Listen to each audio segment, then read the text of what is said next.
The film opens with a family of 3 driving up into a small town to move into their new house that was left by their late Aunt Clarice.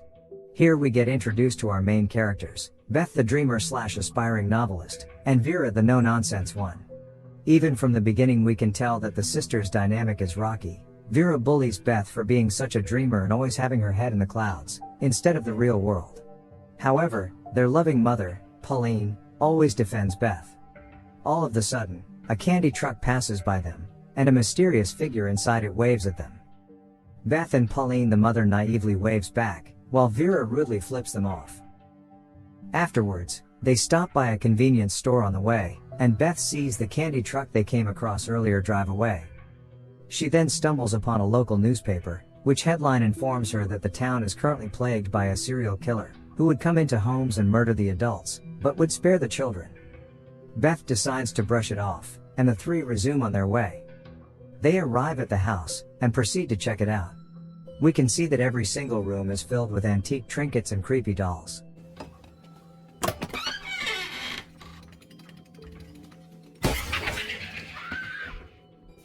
Not long after, Beth is seen crying, prompting the mother to rush to her aid. It is revealed that she is freaking out because she just got her period. Vera, who thinks Beth is overreacting, goes outside and has a chat with the mom. The elder sister talks about how much of a delusional crybaby Beth is for spending most of her time writing mystery stories and fantasizing about being a famous author. This annoys the mom a little, who thinks Vera is being too harsh on Beth. While the 3 try to settle in for the night, the candy truck from earlier pulls up in front of the house. Right when Pauline goes downstairs to put away some boxes, her phone rings, and this happens. Jane, I can't hear you. Out of nowhere, a big man attacks the mom and proceeds to beat her with a porcelain doll. He then moves downstairs and captures the sisters, forcibly dragging them to the basement. On the way, we learn that the big man is not alone, he has an accomplice. Being the creep that he is, the big man begins to sniff them on the crotch, and upon realizing that Beth is on her period, he decides to take Vera instead. Now left alone, Beth attempts to find her way out of the house, right when she comes across the accomplice, who moves to attack her, until luckily, the mom violently scuffles against the accomplice, getting stabbed and slashed during the process. Meanwhile, Beth cowers in fear, unable to help because she is too terrified.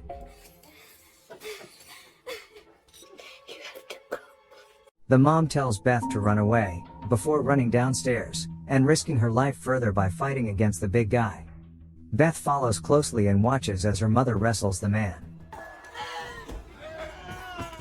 Pauline then manages to pin him down and stabs him to death. The accomplice, who is still alive, runs up to the mom and ends up getting stabbed in the jugular and dies. We then jump to the future, 16 years later, where adult Beth wakes up from her nightmare. Her husband finds her and embraces her with care, and we learn that Beth is still haunted by her past encounter with the serial killers. It turns out that adult Beth is a very successful mystery author, and it seems that she is living the perfect life. Her latest book, titled Incident in a Ghostland, is inspired by the unfortunate encounter she and her family had in the past. I'm not shut up about Vera and I. We got to fix it. That night, Beth suddenly receives a call from a distressed-sounding Vera. It is clear that her sister Vera has some sort of mental issue, most likely caused by their past trauma. Worried, Beth packs her bags and decides to return home, to the very house where the incident happened in the past. She is happily welcomed by her mom, who, as it turns out, is still very much alive and now spends her days taking care of the mentally unstable Vera. While Beth settles in that night, they begin hearing noises from the basement, which prompts them to check on Vera, who lives there. Vera? They then take Vera back to a makeshift padded room, and Vera starts thrashing and screaming, while Beth cries because she can't bear seeing the state of her sister. After they calm Vera down for the night, Beth and her mother return upstairs, and the mother shares about how Vera is still deeply traumatized by their encounter with the serial killers in the past, and isn't able to move past it. Later that night, a noise wakes Beth from her sleep, and she goes to check it out. And then all of a sudden, one of the house's creepy dolls is standing on the doorway. Beth walks up to it out of curiosity, but then Luckily, it's all just a dream.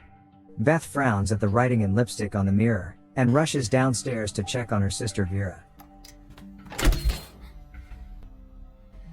Vera shows Beth her severely chafed hands, and begins rambling about how she needs Beth to be with her, so she doesn't have to endure all the torture alone.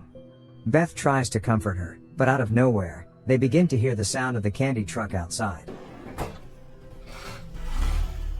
Beth then exits the house, and finds a glimpse of the candy truck driving away from the premises. Later that night, Beth shares a sweet moment with her mom, who has had too much to drink for the night. Meanwhile, Vera speaks to herself downstairs, begging for Beth to not leave her alone. After Beth tucks in her drunk mother, she suddenly finds Vera with doll makeup on, and handcuffed to the bed. As a result, she panics and tries to find the keys, but the door suddenly shuts behind her. Vera, please open the door. Beth then looks into the keyhole. She then tries to wake the mom up to ask her for the key to the bedroom, but her mom tells her that the room has no key. Confused, Beth rushes back upstairs, and sees Vera thrashing about, as if she is fighting an unseen figure.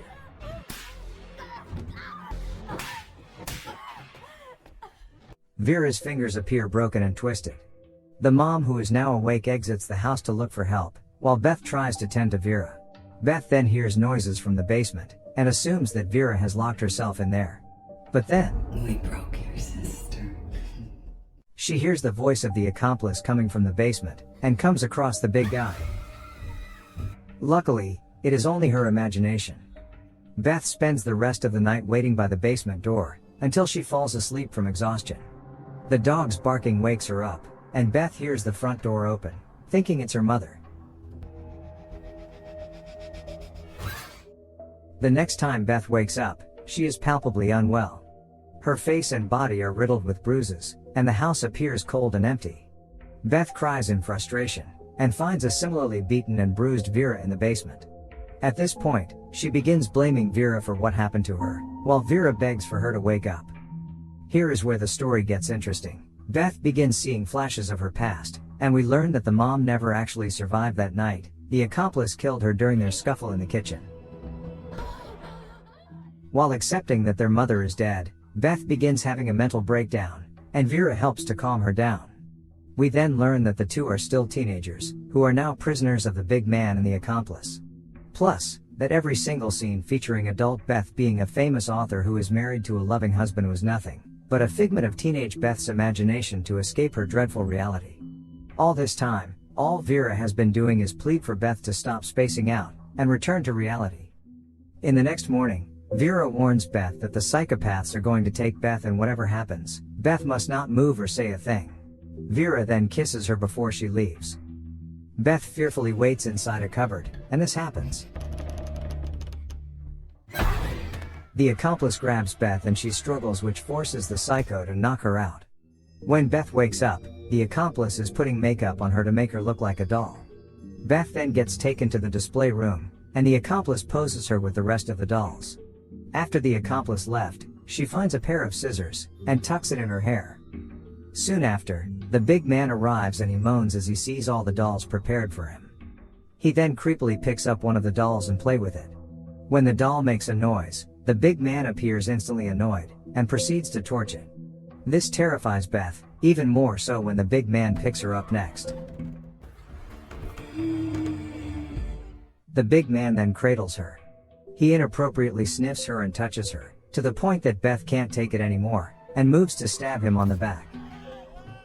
The big man starts freaking out and cries in agony, while Beth uses this opportunity to escape the room. The fat man goes after her, and luckily, she manages to knock him down using a typewriter. Beth steals his keys and takes off her handcuffs, and immediately open the basement door before calling out for Vera.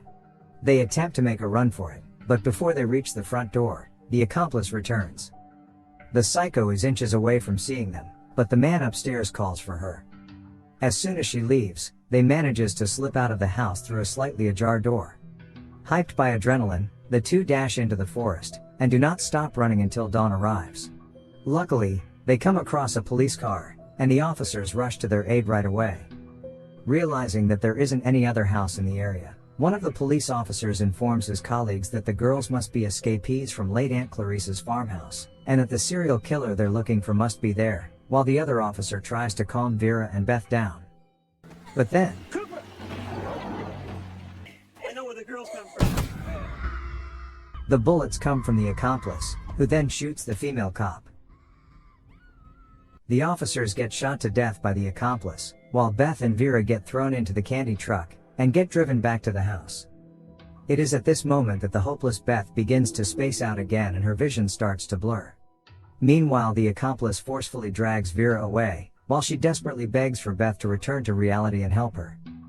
We once again return to Beth's imaginary world, wherein she is a full-grown, successful adult enjoying a party celebrating the success of her most recent novel. She then sees a glimpse of her sister and goes upstairs, where we gradually begin to hear the sound of Vera's screams. Beth desperately wants to go help Vera, but the mom stops her and asks her to simply forget about her sister. This doesn't stop Beth as she realizes that she loves her sister and is unwilling to abandon her. She runs back to reality, where she is actually going against the big man who is beating her and pinning her to the ground. Luckily, the big man gets distracted by one of the dolls, giving Beth the opportunity to save Vera, who is being pinned down by the accomplice. Not caring about anything anymore except her sister's safe, Beth rips the skin off the accomplice with her bare teeth, and proceeds to beat the accomplice to the ground. The big man then runs into the room ready to attack, and luckily, a cop arrives to save the day. The accomplice stands up, but her suspicious movements get her shot as well. Now that the two psychopaths are dead, the nightmare is finally over. Beth and Vera get rushed to safety by the medics, while more and more police officers pile into the scene. Before the film ends, Beth looks at her sister and mouths that she loves her. Vera then enters an ambulance, and we can see the serial killers in body bags. We don't know what happens next to the girls, but whatever future awaits them, let's hope it's a good one.